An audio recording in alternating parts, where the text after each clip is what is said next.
Dave Messett from Kaspersky Lab is joining me in studio. Now we are going to unpack the state of cybersecurity when it comes to business in South Africa. Hello. Hi there. Thank you for joining me. You're very welcome. Awesome. Well, we're talking about virtualized environments. Now, before we get into that, can you just explain what it is? Virtualized environments are, or virtualization is a way of delivering more efficient computing power to a large company. It's a way of taking a number of traditional servers, sort of physical servers, and putting them all together and then sharing that resource and computing power across a number of servers, which ultimately allows businesses to save significant amounts of money. Well, it seems like a lot of businesses are choosing to go this way. Now, what are the benefits? The benefits are primarily cost saving, and that's delivered through a number of ultimately different technologies. Better management of the overall environment allows customers to save money. Deduplicating the environment again allows them to save money, and ultimately just delivering a more efficient and optimized computing environment means that the waste that is often inherent within an IT infrastructure is kind of minimized. Yeah, these are the benefits. Are there any disadvantages to it? There can be. Yeah. From our perspective, the big disadvantage that we see is a kind of a mismatch between customer beliefs about how to secure a virtual environment and the reality of what you need to do. Well, what are the beliefs? Let's unpack those beliefs first, then we'll talk about the reality of what actually needs to happen. Sure.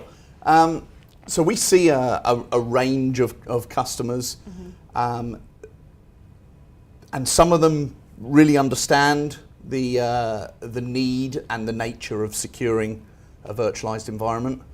But we see an awful lot of customers, anything up to about 30 or 40% of customers who believe that they don't need to secure an environment because in some way by virtualizing they've become inherently more secure. Okay. And that is simply not the case.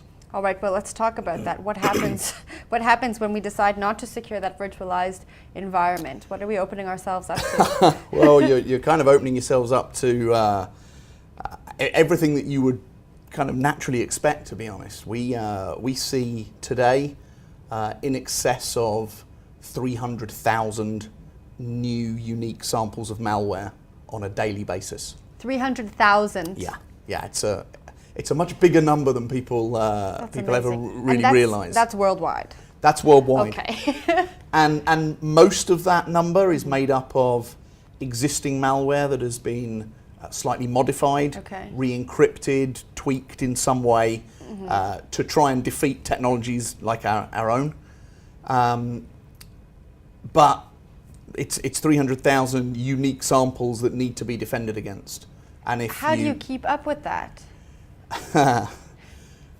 So you'll have seen, or you may have seen, over the last year or so, some companies talking about the fact that signature databases are kind of a thing of the past. And historically, if you look at antivirus or anti-malware solutions, that's kind of how it's been done. A new virus is identified, we create a specific signature or hash that matches to that virus, and then we defend against it. Right. But by definition, that's very reactive. We can only create those signatures for viruses that we know about. Right. And you're absolutely right. You can't keep up at the point that you reach 300,000 a day. That's insane. So there are a range of other technologies now that we build into our anti-malware solution. We still use signatures. It's an important core component, but we also use heuristic scanning, which allows us to dramatically optimize how that signature process works. We offer customers the opportunity to connect into our cloud-based security network, which delivers more protection in a kind of real-time environment. And then probably the single biggest piece of technology, or the single most important piece of technology that we have would be our automated exploit prevention, which is kind of a way of monitoring the behavior of applications. So an application running on your PC, for example, or in a virtual environment, and we'll monitor what that application is doing.